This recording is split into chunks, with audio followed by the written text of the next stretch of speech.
Welcome, everyone, to a session of IWIN, the Illinois Work-Based Learning Innovation Network. I'm Heather Penzak, the Director of Innovation with Education Systems Center at Northern Illinois, and excited to have you all here to really be talking about health science pathways and especially thinking through some regional models for high-quality work-based learning, both from an employer lens in the region and also from a community college lens in the region. So very excited to have you all here today for that conversation. With Ed Systems, IWIN is one of the things that we facilitate and really just help bring together folks from throughout Illinois. And we also have folks from outside of Illinois who join. And this really does support and drive our mission of creating those clear, unambiguous paths to college and career opportunities that equip students for meaningful participation in the global economy. When you think about work-based learning, you think about that hands-on experience, getting connected with industry mentors. It can change the way you think about yourself and what you want to do in the future. It can change the type of information that you're getting because you're connected to more people. So work-based learning is such a key piece of creating that clear, unambiguous path and really helping a learner understand what it is about themselves that they really like, what it is that they want to do, and how they actually even access those opportunities. So always excited to bring together IWIN and all of you all from across the state and nationally to talk about what you're doing to create those high quality opportunities for students. But within Ed Systems, we work in a lot of other areas too, in terms of policy, working both at the local level and with our state agency partners, doing a lot of community-focused technical assistance across the state, and all these things, college and career pathways, transitional instruction, early college coursework. We know that all these things come together to create a really high-quality pathway experience for students, with work-based learning being one of those key components. And the data in that as well. How do we know who's accessing work-based learning? How do we know what that work-based learning means for them? Is a really key piece of this. So IWIN, if this is one of your first times joining, is really specific, again, to talking about work-based learning. And a key piece here is highlighting and exploring those innovative models. So that's why we have these two presenters here with us today, sharing about what they do. And what you can take from this is to say, okay, maybe I can't do things exactly as this community does it, but I can take some pieces from this. I can take inspiration, I can take their model, and I can talk to my team and I can think about what that looks like for our community. But a lot of this too is just building connections among you all. This happens all the time that people hear from someone, they meet from someone doing something, they get their information, and they're talking well beyond these virtual sessions that we have with IWIN.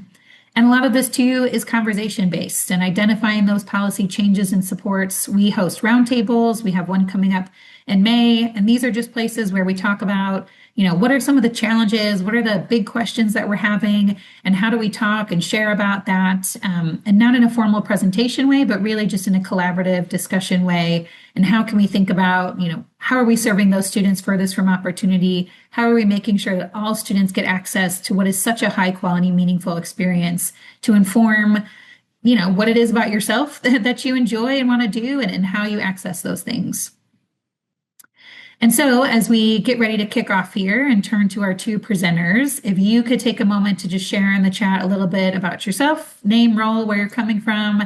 And then if you have anything top of mind when you're thinking about work-based learning you're trying to implement in a health sciences context and your pathways for that, or just questions too about what does this look like to be a regional support and to offer opportunities, not just to one school, but to multiple schools.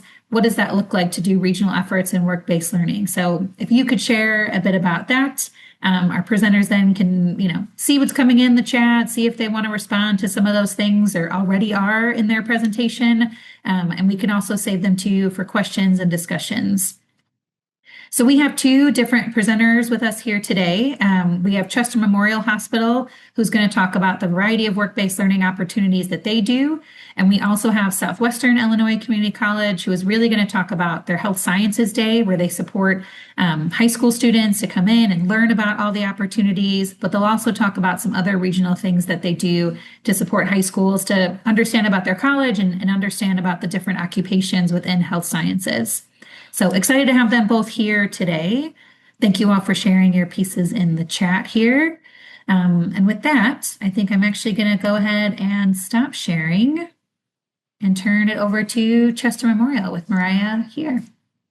All right, welcome. Thank you guys for inviting me to attend today. I'm going to share my screen here, assuming everybody can see that. So at Memorial Hospital in Chester, we have a Medical Explorers program. We started, let me see if I get it to advance. There we go. We started in 2016 with a Pathfinders program. And this was designed as a program for high school seniors throughout Randolph County. And they could come and participate in 6 hours of job shadowing. And then through some evaluation forms from those that they job shadowed with and 2 short essays, they would then be given the opportunity to receive a scholarship. So their evaluations and essays were then went through a committee, and one person received a scholarship. So we could accept about 12 to 15 students in that program, just because of scheduling wise in the 3 months it ran. So it ran from about January to April, so 3 to 4 months, they had to complete that shadowing. In 2018, we were approached by the Boy Scouts of America, and they were talking to us about their exploring program. And so, after some discussion with them, we decided to implement our own exploring program with the Boy Scouts of America. So, we registered as a post and we launched that program in 2019. So, we started in September with the idea that it would run a school year. In 2020, in March, we all know what happened then, and the world shut down. So we kind of abruptly stopped in March. We weren't able to have them into the hospital anymore. But then we decided that September to not just get rid of the program because we did see a high turnout of students. We decided to start virtually. So they were used to the virtual learning. So we signed up students and held virtual meetings up until March, when we were then allowed to allow students back into the hospital in 2021, as long as they were masked, because as a healthcare facility, we were still under strict masking policies. So they returned to in-person learning then at the later part of the year. And we've been running normal now ever since. We have seen a spike in enrollment the last couple years, which has been great. So that's just kind of a timeline of how our program works. We did drop the Pathfinder program after that first year, and we kind of absorbed it into our Explorers program, which I'll explain here in a bit.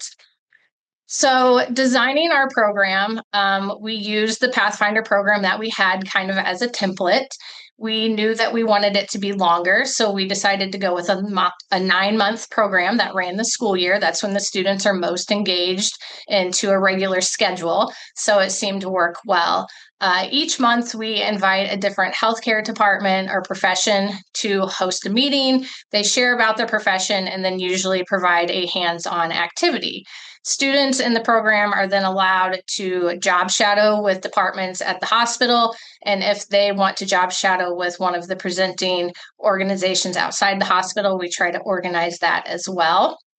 It is open to high school freshmen up to age 21, and that is based on the Boy Scouts of America exploring program requirements. So once they turn 21, they are no longer a Boy Scout. They actually move to a different level.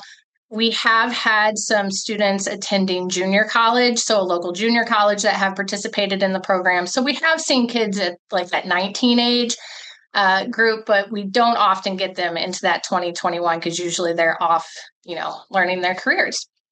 But we were able to open it all the way up to freshmen, which has been great. And then we implemented the scholarship portion in 2020, 2021. So that way seniors and college age students can still do that additional 6 hours of job shadowing. And then they have the chance to apply for the scholarship, which goes through the same evaluation process that our Pathfinder scholarship offered. So at our meetings, we try to focus on healthcare careers. We do invite our departments at the hospital to participate first and fill our calendar. So typically those departments that sign up are the laboratory, pharmacy, nursing.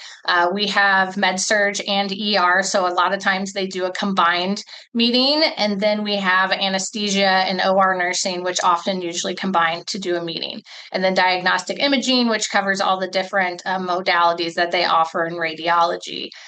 we fill our gaps to complete the 9-month schedule with different organizations from the area. So sometimes those are first responders, dentistry, chiropractic. We've had the Randolph County coroner come and talk about mortuary science, which was a very interesting thing for them to see because that's not one many think of. And then we have Comwell, which is our mental health service provider for our area that's very active. And so they provide meetings as well. And then we work with AHEC and other educational resources to share information. Through AHEC, we're often sharing clubs or summer camps and different things. So like SWIC summer camp, we will share with our students and different things like that. So any opportunity we have to share scholarship or continuing education courses that they can take at their age, we're always looking to share with that.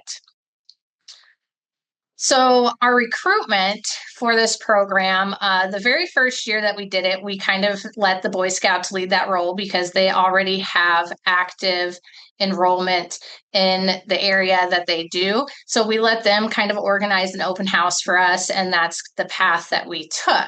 I should mention too, talking about the Boy Scouts of America, it was the right decision for us to do. I know some other hospitals run similar programs that they do just within their hospital that pretty much runs on a similar type of, introduction to healthcare careers. But with us, we decided to go with the Boy Scouts of America Exploring Program, one, because it's nationally recognized. So if these students go someplace outside of this region, it would be recognized as a program. And then also in Chester, we are very fortunate to have what we call COEN funding. So this is a funding that was set aside years ago by a founding family that was specifically for scouting. So scouts in Chester have always had the opportunity to take advantage of this compensation that's received from this funding. So we don't have to pay 100% of their registration fees. We use some of the COEN funding to offset some of that cost. So it is affordable for us to be a part of that program as well, which I know for some hospitals with the large number of explorers we have, it may not be so feasible. But just to kind of give a backstory of how we fund some of that. Our second year, we pretty much did email outreach to schools because we were still in that COVID era. We had ended with COVID. We were starting with COVID. How do we reach people that are living at home and remotely? And it worked well. We did some social media and school promotion, and we were able to get a good number of students. And then past that, and currently now, I do direct outreach to the schools, usually starting in May. Before the school year ends, I will try to send them information about enrollment for the upcoming year. I don't get a lot of activity. Of course, everybody's ready to jump ship into summer, so nobody's looking to register for anything in the fall, but we try to put it on their radar. And then come July, I mail packets to the schools that include information on enrollment and posters that they can post and informational booklets that they can send home with kids and application forms and all the things. And then I follow up with them in August when they're returning to the classroom. And I try to schedule an in-person meeting with the students that first week of school. So it takes a lot of repetitive effort. And after this is our 7th year doing this now. And so some of my contacts have changed through the years, principals and vice principals and counselors change. But usually I'm able to, they've heard of me, they've heard of the program by now. So they're a little bit more open to just, yes, please come in. We'd love to hear you talk about that with our students. So that works well. I attend a lot of career and college fairs throughout the year at the different schools that we invite to participate. I have one at the Chester High School here on Friday. So I'll go and present about our Explorers program to any students that might be interested. And then, of course, we share it everywhere we can. We post on social. We're putting it in the newspaper. We're talking to radio. So anywhere that we can talk about it, we try to do that. And in our 7th year, it's, of course, grown in interest, so people are pretty aware of it. This is just a look at kind of what our recruitment packet looks like to the schools. So we have the poster, the informational booklet. I usually send postcards that are easy takeaways for the kids that have a QR code where they can register and includes information about our open house first meeting that we're having. So that way they have that date with them. The shirt and badge you see there, that is something that we provide to each explorer whenever they start. You'll notice in a lot of our photos, you'll see their green polos. It makes them very recognizable amongst our hospitals, so that way they know that they're in the program. And then it makes them recognizable to the community too when they're out doing community events. So we start our program year with a welcome meeting. That's kind of our open house meeting. We invite the parents and explorers to attend that first meeting, where we kind of give them a recap of what we do in the program, what to expect, what our expectations are of the students. Because of our high enrollment this last couple years, we've had to really kind of be strict about our expectations. We expect them to attend 75% of the meetings. We expect them to have open communication with us and be able to let us know when they're not going to be at meetings. We try to encourage them to do volunteer, whether it's with us as a hospital at different events or whether it's out in their community. So we explain that to them at this meeting. We have a couple different departments and organizations that they'll see throughout the year set up info tables. So it's kind of like our own little career fair that they get to visit.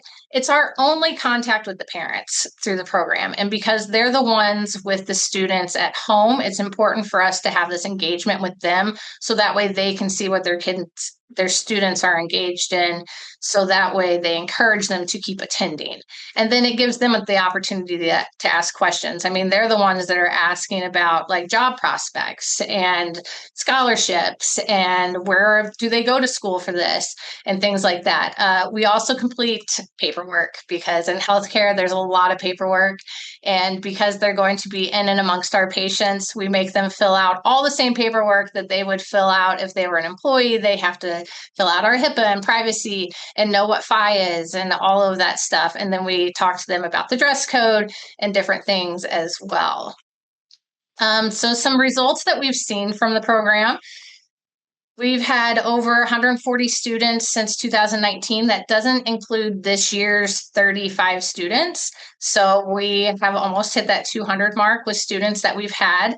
We do have students that attend more than 1 year, which I highly recommend to the students. Those that come through, we've had some that have done all 4 years, and to just see their growth and confidence once they come out of the program is great. They're not afraid to ask questions. They're not afraid to contact a place and say, hey, can I job shadow? We reach out to a lot of schools in our area. We pretty much open it up to if you're willing to drive here for our meetings, you're welcome to participate. We have a student right now that's driving from 45 minutes to 60 minutes away for every meeting because she goes to a private school that's close, but where she lives is actually further from us. So we try to open it up to as many people as possible. We are right on the border for Missouri, and we have a bridge that we share with them. So we have tried to market across the river, but we have yet to receive any students from across the river.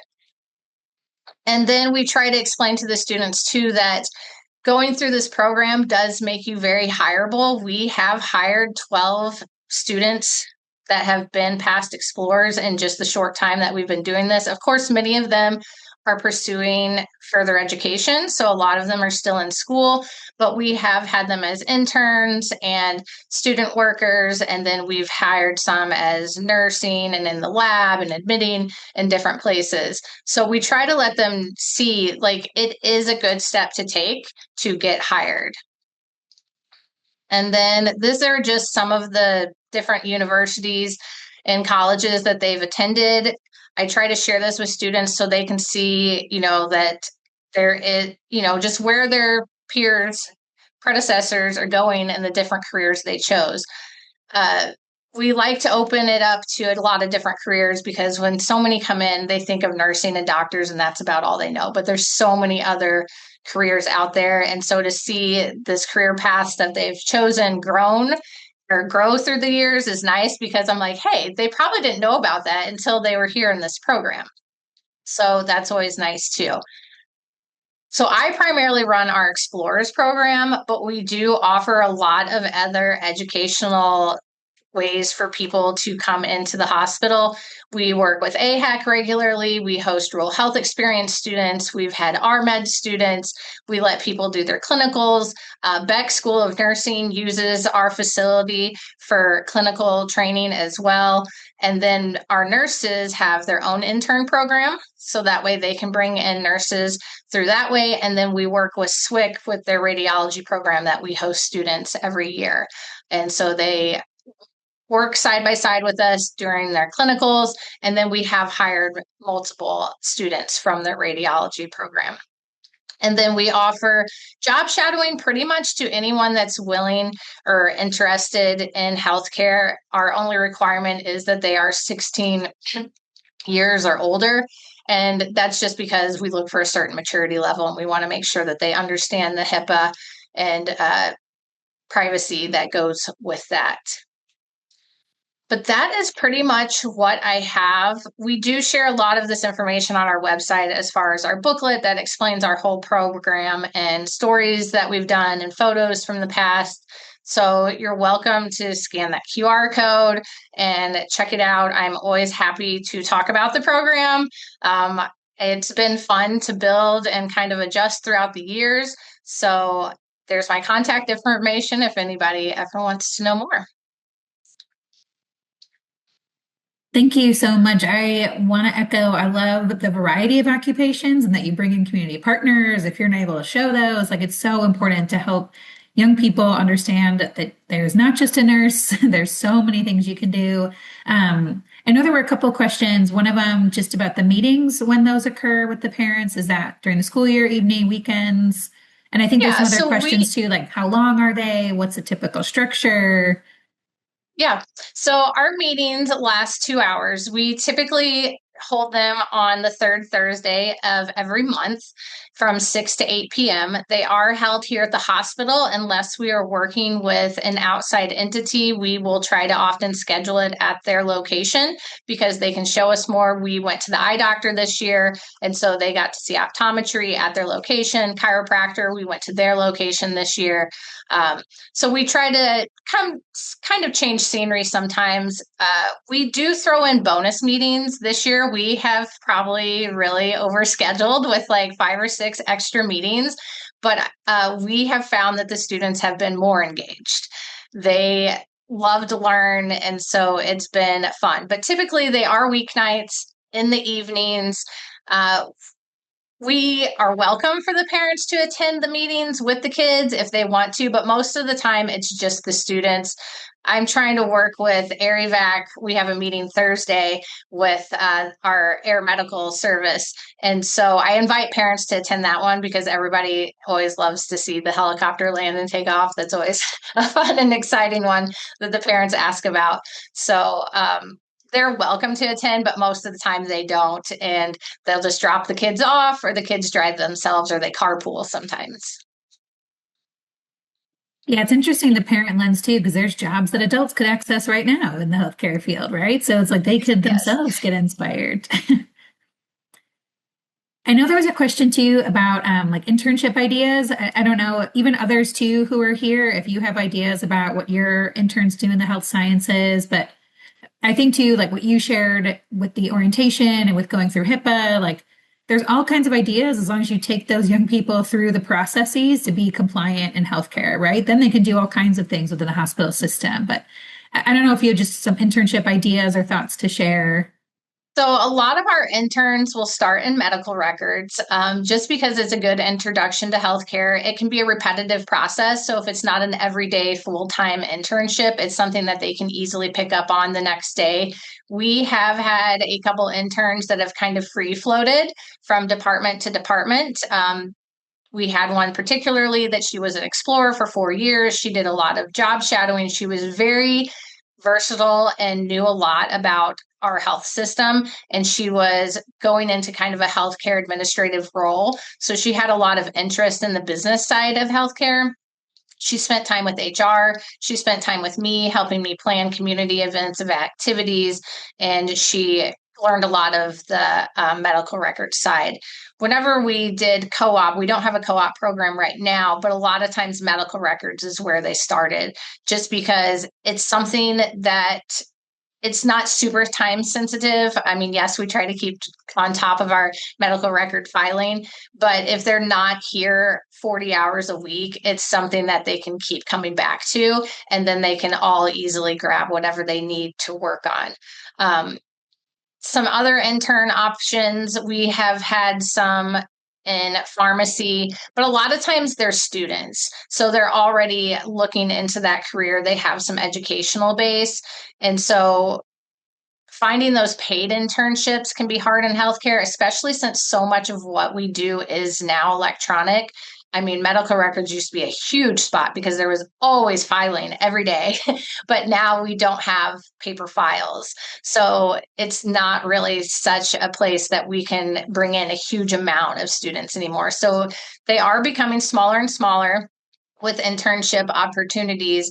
But if you find hospitals that are looking for assistance, seasonal assistance, someone to help with admitting, different things like that, like those are going to be key entry places. Dietary is a great place to start because they do learn a lot about nutritional needs of patients and how we care for those patients and meet those needs for our inpatients. Thank you for that. Is there too, do you have like a general kind of length and time requirement of your internships and job shadows? Do they vary? It varies. It depends on some students are doing it for class requirements. So some of them will be looking to fill credit hours. So it is a set period of time. Others, it's over the summer. We get an influx of students during the summer. So most of the time it is summer internships. If we did something through the school year, it would probably end up being a co-op program, which we're open to. We've tried to have communications with the local school about that. We've just haven't got anything coordinated with new administration. Mm-hmm. Thank you. Those are the questions I see in the chat, but if anybody wants to come off mute and ask anything or put it in the chat, I can ask it. We've got a little time here. I saw too, there's a question about like professional associations. We have our Illinois Manufacturers Association that represents kind of manufacturers from across Illinois. Is there something similar for hospitals? Well, we have like ICANN, the Illinois Critical Access Hospital Network. So we work with rural healthcare hospitals across the state of Illinois through that network. That's where I get a lot of, each of us professionals at our hospital has a peer network group that we're then connected to. So I'm connected to the marketing group with ICANN, which is great because we are always in charge of like these community outreach, student teaching, education programs. So we're all eager to share ideas. I've had people from that program or organization reach out to me and try to model something off of what we're doing. And it's great because they're in a section of, Illinois where they're not a competitor at all. We don't have to worry about sharing details as much. If they want to do what we're doing, our patients would never know, and vice versa. And Mhm. so it's always a great way to see what other rural healthcare hospitals are doing. Rural health is a little bit different than some of the larger health systems. So we often run into the different challenges than what they do. I was going to say your marketing materials are incredible, like all the different pieces. And I love too the polos, the identification, the culture around like, okay, if you see somebody wearing this polo, like you might want to talk to them and give them a little bit more, care while they're there so that they understand and get excited about the health industry. So, Yeah, it really makes them identifiable. Our auxiliary provides those for the students each year. So the auxiliary also provides the scholarship too. So they are kind of our foundations for our hospital. We don't call them foundations, but we call it an auxiliary. And so they raise funds each year, and part of that pays for that scholarship and then the polos for the program. wonderful. Well, thank you so much, Mariah, Chester Memorial, for all you do. I know you're hanging out here a bit. If folks have some other questions in the chat they want to ask, but otherwise, just want to make sure too to hand it over to another regional partner at SWIC with Kurt to share about the work that they do. But just thank you for all you do. The healthcare industry is something every community has a need for, right? We're going to have a need forever. And so just that intentional work and working so closely with high schools is wonderful. So thank you. Yep, thank you. Kurt, I will turn to you. All right, thanks, Heather. Thanks for having me here today. And Mariah, that's an awesome program that you got going there, and we definitely appreciate the partnership we've had with you for a long time. So thanks for that. So I'm going to talk today a little bit about some of the recruitment efforts that we do and at SWIC, and specifically one of the big ones that we started doing a few years ago was our Health Sciences Day. So we were kind of looking at opportunities to, increase uh, high school and even before high school, getting those students to be more interested in healthcare and trying to get them to where we can once we get them interested in it, we can get them to use that as a career path. So what we started doing a few years ago, and I want to kind of preface this by saying we have had a little bit of turnover in our marketing and recruitment offices over the past few years. And the team that we have with us now has been with us for a while. And some of the things that they started doing are really working out very well for us because we didn't have those things before. So it's one of those where you have new folks that are coming in, new blood, new ideas, and things that are working in a positive direction, which is great. One of the things that they started doing was we have bi-monthly meetings with them. And in those meetings, what we're trying to do is we're trying to plan our recruitment and retention ideas for the next 12 to 18 months. So this includes not just health sciences, but also all of our instructional divisions. So you're talking about, math and science, arts, humanities, tech ed, all of them. And we're all meeting together and trying to come up with ideas for the next 12 to 18 months for our recruiting events. And what that has done is it has helped a ton with getting everybody on the same page, making sure everybody's prepared, making sure everybody knows what's coming up, what's on the agenda, and how we can improve and add new things, every year.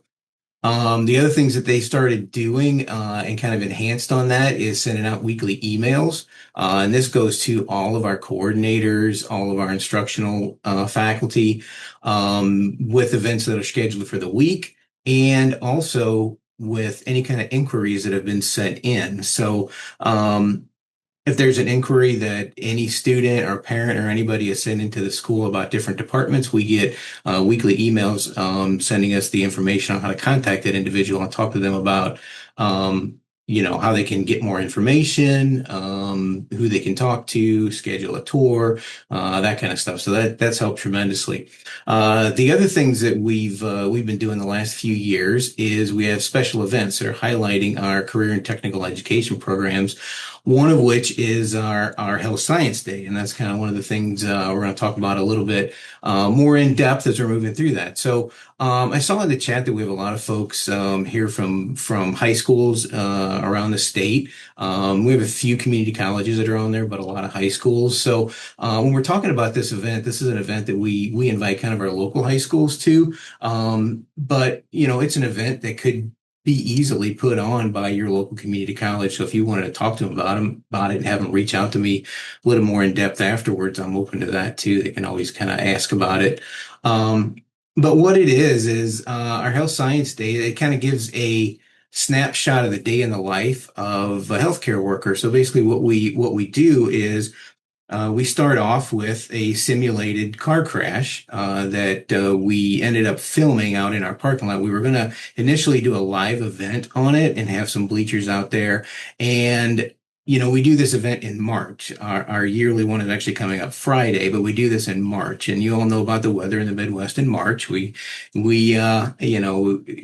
possibility of rain. It could be really cold. So we decided we were going to pick a nice day and we wound up filming it. So the scenario kind of starts off with you see a crash.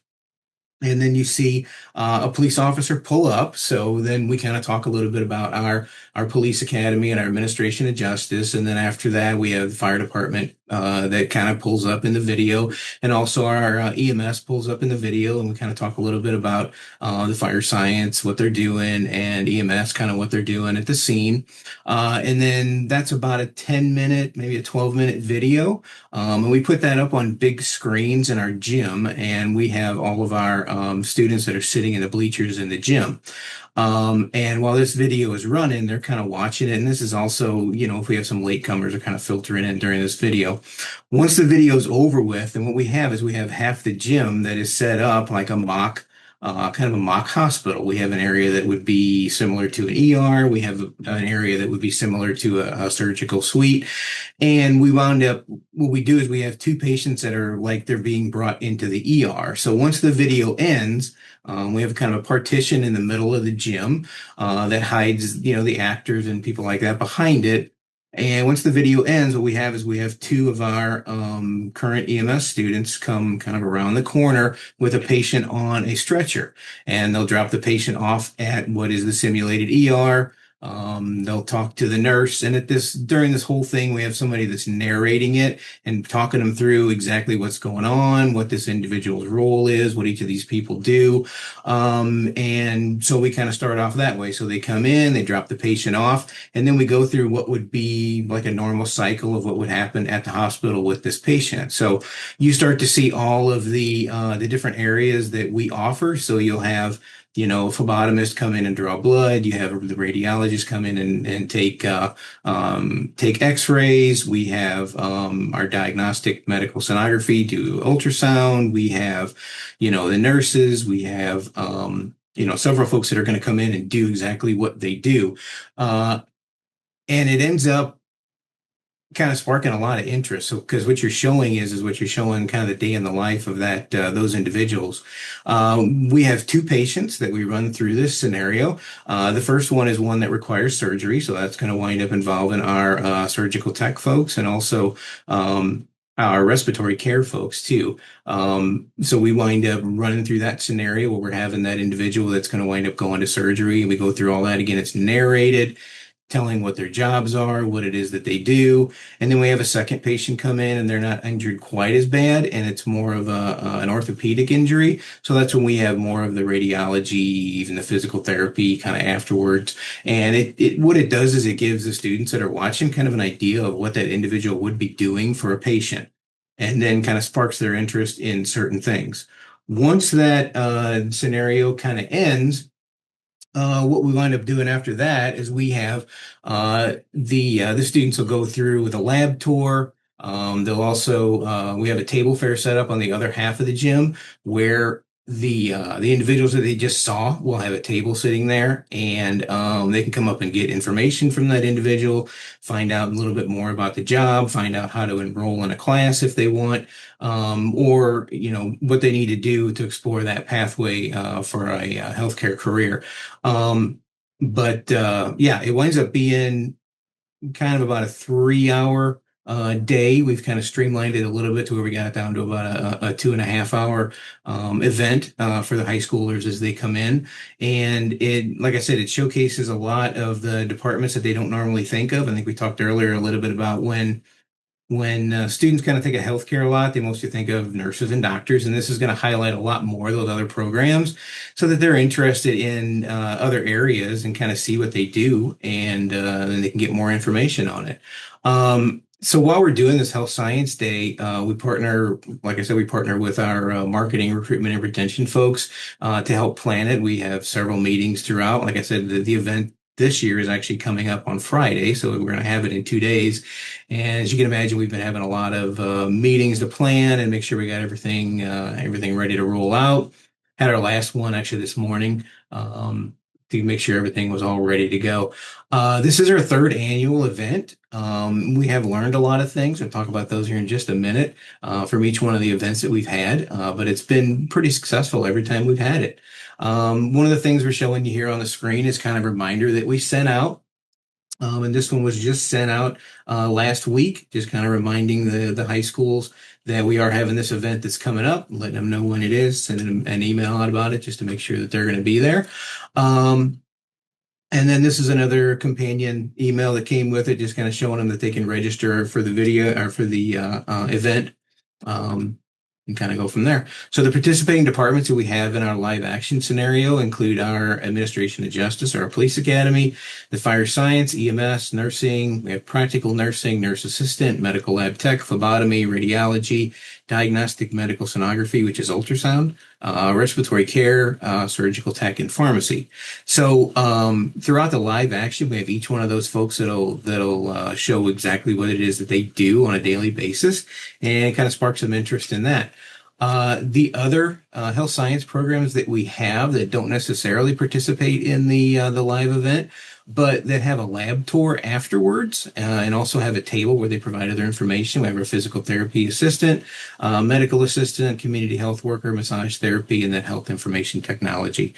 And what the students wind up doing is after the live event, they will go through the different tours based on the time slot that they have. So when they come into the gym, what they do is they get a color-coded armband. And once they get that color-coded armband, that puts them in a time slot. And so when their color gets called, then they'll go with a volunteer that'll take them through a tour of the lab and kind of bring them back into the gym where they're free to do the go through the table fair that we have also in the gym, which has the departments. We also partner with some of our local employers. So we have some vendors and people like that there. Those are actually also situated down the hall from our gym. So they're free to explore those anytime they want. So we have local hospitals, fire departments. We have police departments, EMS, several different folks that come and participate in that as well. So we have that vendor tour too. So some of the lessons that we've learned over the years of doing this is communication is kind of the key.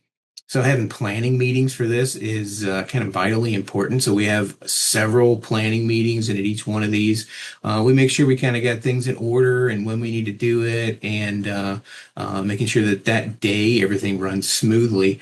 One of the other things that we figured out is that some of the details matter, even some of the things that we don't think about can come up. So we make sure we have at least 2 meetings also with the coordinators for the different programs that we have to make sure we're thinking of everything that we need to have done. One of the examples is one of our ultrasound machines. Even though it is here on campus and it is on wheels, it's in a different building from where the gym is and needs to be brought over. We can't just wheel it over based on the nature of it. It actually has to be loaded on a flatbed and taken to our other building. It sounds crazy, but yeah, we actually have to do that. And we got to make sure we have that all lined up with our maintenance folks so they can get it over there to us in time. So there's certain things we have to make sure that we plan well in advance of that. The other thing that we kind of learned is sometimes less is better. The first year we did this, we were really, really ambitious with it. We ended up having a idea of we were going to have about 600 students here. So when we first did this, we kind of planned accordingly. We ordered 600 t-shirts. We ordered, lunches for everybody. We had all these things that we had. And then we end up finding out that only about 300 showed up. So we had about 300 extra t-shirts that we wound up giving away throughout the rest of the year that had the date on them, so we couldn't even use them the next day. So that was another lesson we learned. If you're going to give out shirts and things like that, don't put dates on it. So that way you can kind of use it later on. But so what we wound up doing, we wound up scaling it back just a little bit. So the second year we had this, which was last year, we went ahead and scrapped giving out the t-shirts, and we scrapped kind of doing a lunch and things like that, and kind of scaled it back just a little bit. We ended up having about 250 students. And this kind of takes us to the next one where it's ready to adjust on the fly. We actually had 200 sign up, and then 250 showed up. So we ended up having an extra 50 students that we had to accommodate for. And it ended up being, it was one particular high school that wound up bringing the extra 50 people than we were accommodating for. And so at that time, what we did was we had the groups that were going around to the labs based on the school you were in. So that particular group wound up being way larger than it was initially planned. So you can imagine it got a little crowded in the labs when they run around. We've accommodated that for this year by using the color-coded bands. So it doesn't matter what high school you're in. When you come in, you get a color-coded band. When your color comes up, that's who you walk around with, and you check out the labs, and you come back and do the table lab with. So there's a few things that we learned. The other thing that we kind of learned is when you get volunteers, sometimes they just cancel and they don't kind of show up. So we try to have backups for all that. We try to have extra volunteers. We have extra people. One of the other things that, we figured out that's going to wind up happening probably on Friday is we check the weather and it's going to rain. Now, we had planned to have ambulances, fire trucks, police cars, and things like that outside, but with the planning that it's going to rain, we wound up putting out extra tables for them so they can kind of come inside. If it winds up not raining, we can walk outside and check out the vehicles. But if it does, we kind of want to plan for that and make sure we have that, have a table for them so they can present as well. So I'm just going to kind of show you a few of the examples that we have for some of the communication that we do, just in case you are planning something like this or you want to talk to one of your local colleges about having something like this. So this is just one of the planning meeting agendas that we had. This was from the one that we had back in December. It was one of the initial ones that we had. So, you can kind of see that it's just kind of providing an overview and some of the things we really want to think about as we're going through this. And then things that we need to work on before the next meeting. So you can see we have everything on here from, who's going to participate, which programs are still going to do it, what vendors are we thinking about. We were even having some discussion about maybe getting donations to be able to afford things. That got scrapped pretty early. So this is kind of one of the meetings that we had at first. This is some other communication that we have. So this is an email that was sent out to some of our vendors, just kind of making sure that they know what time things are, where they're supposed to go in, what area they're supposed to be at. We also provided a map for them so that they know exactly where they're supposed to park, exactly where the buses will be at, the entrance that you go in. Things like that. So there's no questions about anything that's going on. This is an example of communication that we had with some of our faculty. So this is one of the things that we sent out. It kind of shows them a little bit of a map of how the students are going to walk through when they go through the labs that we have. And the labs that we have set up are for our rad tech, our medical assistant. We have our physical therapy assistant and massage therapy are in the same lab. So as we're walking through, that way they know exactly which way they're kind of going around. It talks about the different size groups that they should expect, how much time they'll have to present at each one of them. So that way there's no question about how much time they're going to have, and they can tailor whatever presentation that they're going to have to that time that they have. The other thing that we do as well, the volunteers that walk around with that particular group, we started doing this a few years ago. They actually have signs that they hold up and they call them paddles. And what they'll have, like this particular one, will have the color on it and they kind of keep it held up. And then on the other side of it, it has things like 1 minute warning or 2 minute warning. So what we do with those is the volunteer will go in when it's about 1 minute to go and they'll hold up the 1 minute warning. So that way the group knows that's presenting or the group that's getting ready to leave, they know they have about a minute left and they need to wrap everything up. So it keeps everything kind of flowing. This is the other thing that marketing sent out to us, and it shows exactly what time that they'll be going through each one of the areas. And that way the school can kind of plan on, this is the time for the table fair. This is the time that they'll be going through each one of the areas, so they can kind of know as they're walking through. What they also did is they also put an extra group in there. So that way, if we do have another group that shows up with 50 folks like we did last year, we're kind of accommodated for that as well. So kind of planning for that too. So that's in a nutshell is our health sciences day that we have. It kind of came from an idea of we were always wanting to have involvement of all of our areas where health science, homeland security can kind of do everything together. And it kind of evolved into this presentation that we do for the high schoolers. And so it's been really successful the past few years. I know Fridays is going to be another really good one. And we're going to hopefully continue to do it for many years into the future. So some of the other things I just kind of want to talk about, some of the other recruitment events that we do, some of the unique things. One of the things that we started hearing as we were going out to different career fairs that we have at local high schools or even events that we have at the school is that if we are targeting high schoolers that are further on in their like juniors and seniors, we're almost already too late targeting them. So what we decided to do is we started kind of going younger. So one of the things that we do is we're starting to recruit junior high. Matter of fact, a couple weeks ago, we had a group of about 250 eighth graders that came through the school, and they toured various health science areas, our tech ed areas, and things like that. And again, it was really well organized. It was a similar schedule to what you saw. So everything is right there. Everybody knew exactly how much time they had with each one of the groups. And it actually went really, really well. When we started doing this, a lot of us were pretty hesitant about, oh, eighth graders, how is this going to work, but it actually works out really good. And the key to it is having something for them to do. And this is another thing that we kind of learned, and I think it's actually on the next page of my presentation, is you got to have something for them to do. When we're doing these recruiting events, I know you guys have all seen career fairs where you got some folks that are just kind of sitting at a table with a bunch of pieces of paper. The high schoolers, eighth graders are not gonna, they walk up to those and like, yeah, what do you got going on here? So what we started doing is making sure that there's some kind of activity that they do that's relevant to that particular area. And that's what we did. We made sure we had that for these eighth graders as they're walking through, and they get really excited. They're really smiling. They get afterwards, they're talking about what they did. And it's way better than just having them walk into a room and sit there and talk to them for 10 minutes. They're not, they lose interest. So we give them about a 2-minute presentation in each one and have them do something. And as they're doing the thing, we talk to them about the program as well. So we also do smaller campus tours. And what some of our health science programs have started doing is, we'll get our marketing folks that'll say, hey, we got somebody that wants to do a tour, and they're specifically looking at, let's say, for example, radiology. They're really interested in that. Do you have time to talk to them? Well, sometimes the instructors are not. They're teaching at the time.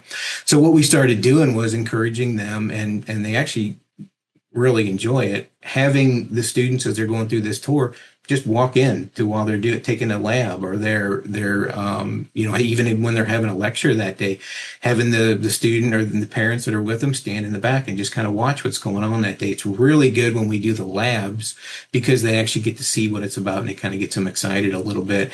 And the funny thing is the students that are in the classes, they actually really like it too.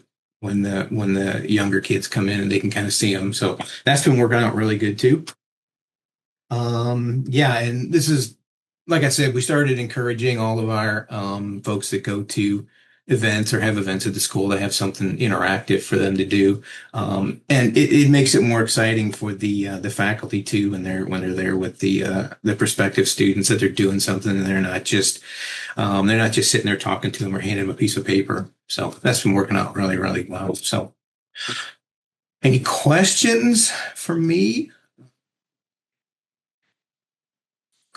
I don't see in the chat yet, but we have some time. Well, go ahead. I think somebody's off mute.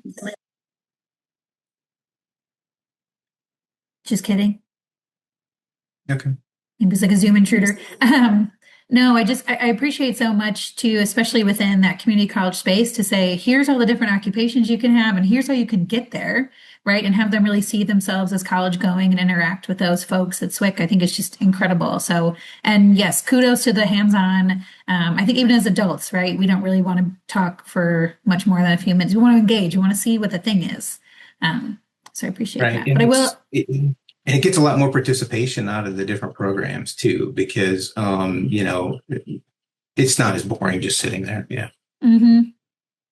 There was a request. I don't know if you have something organized you could share, but if there's kind of a list of hands-on activities that your faculty recommend. Again, I think your faculty getting excited about this is really exciting for me, not to say that word twice. But I know sometimes working with community college, working with your faculty, asking them to do another thing, right? But it's important for enrollment, important for their programs, and I just appreciate the culture you've built around that. So and for me, there's a question. Oh, yes. Okay. I do have a question. Hi, Sure. everyone, from Chicago Public Schools. So we also host some similar type of events here with our local community colleges, and I was wondering how you navigate the students that actually are interested in enrolling and making sure that their information is able to reach your team, so that when you're looking to recruit, support, and enroll these students in the program while ensuring we protect student privacy as well. And so we try to work with the counselors, we've tried a few things, but there's no kind of easy solution for us. So if you have any insight on that, that would be great. So we have at every one of these events that we have, we always make sure that we're setting up a table or two tables. One of them has our recruiting staff at it, and another one has our advisors at it, or some of our advisors at it. And so they can go up and I can talk to an advisor or get a little bit more information on how to set that up. And the marketing team also has what they started doing is they used to have like cards, handwritten cards that the student could fill out if they wanted more information. And what they started using now is they basically just have a QR code, and it goes onto our website where there's actually an inquiry portal on there, let's just say, that they can go on there and put their information in, and they can ask for a specific area. And what that does is it allows them to scan that, and then they can put their information in. And then in those weekly emails that I was talking about that we get from recruiting, that's the information that's contained in that. So it'll say the person's name, phone number if they put it down, an email, and what program it is that they're interested in. And then what most of the coordinators have is they have a way to go in and look at those, and then they'll send an individual. Either it's a canned response that they have ready to go, or some of them even make it a little bit more personal, where they send a response out to them and say, "Hey, I noticed that you're more interested in the program. Here's some information you were looking for, or here is my contact info if you want any more info." And sorry, Kurt, I cut you off there when I was asking about that hands-on list. I got two questions going for you there. Sure. Sure. But I don't know if you have Okay, anything that I could share as a follow-up, or Yeah, absolutely. So some of the hands-on activities that we do. So like, let's say I know nursing usually has a CPR mannequin in there, and what they usually do is they have like 2 or 3 of them set up, and they set it up as kind of like a little bit of a contest. And so they have the students kind of competing against each other in a CPR, kind of a little challenge. So they'll show them for maybe a few seconds how to do something, and then they have them kind of competing against each other. And, it gets them engaged, it gets them laughing, it gets them, thinking that they're having a good time, and having them kind of a little bit more of a competition thing. Gets them engaged that way. Some of the other ones that we do, I know our EMS, they'll set up, they have they'll have an airway mannequin, and it takes like maybe 10 seconds to show somebody how to ventilate with a bag valve mask. They'll show them how to do that, and then they pass it off. It's usually a pediatric mannequin, so they kind of pass it off to the students, and they kind of go around and they'll do that too. We have I share more about the EMS one because that's where I came from. I was a coordinator for the paramedic program for a long time. But the other thing that we have too with that is sometimes we have a splint, and we show them how to do a real quick splint. Sometimes we have a tourniquet, show them how to do that really, really quick. Some of the other programs, like our phlebotomy program, they'll actually have like a simulated arm sitting there, and they'll kind of show them something real quick with that. Our other programs, like radiology, they can when they go down to their lab, they can show them really quickly about like maybe how to position the X-ray machine, and then kind of letting them do that. So that's some of the hands-on things that they do. It's usually things that they can show them really quickly, and then just kind of give it to them and let them go with it and do with it what they want. Appreciate that, Kurt. Kurt is like a list, and he's a human list of all the things. And I do appreciate your offer to say, hey, if you have a community college who wants to do this, just have them talk to me. We can talk about it. I'm going to drop. I know we're getting to time here. Thank you again so much, Kurt, for everything that you do for the region. I'm so glad that you could share today, and folks from outside of your region could hear what SWIC is up to. And thank you again to Mariah. I want to call out my colleague Alexia put a link to a report in the chat that she worked really closely with the region in SWIC and learned about all the different work-based learning happening there across the continuum. And these were 2 really exciting examples that we wanted to highlight and share through this webinar. So please check that out, reach out with questions. And also before you leave, just putting in a quick kind of feedback form here about the session today, but also would love to hear about important things that you all would like us to keep talking about with IWIN. And on that note, because I have a minute, we have two things coming up. There's an in-person opportunity on April 24th to hear about how the region is embedding work-based learning in their early childhood and information technology programs. And I'll send this all in a follow-up. And then we're doing a roundtable on the 14th. Again, back to that incredible marketing that both of these, Chester Memorial and SWIC are doing. Marketing is such a key component of getting students to the experience. We're going to have a roundtable discussion about that. But just thank you all so much for today. Mariah, Kurt, enjoy all the opportunities you have coming up here. I love that the Health Sciences Day is actually on Friday. So it's very good timing, fresh mind, and just good luck with all of your programs and all that you do. And thank you for absolutely everything.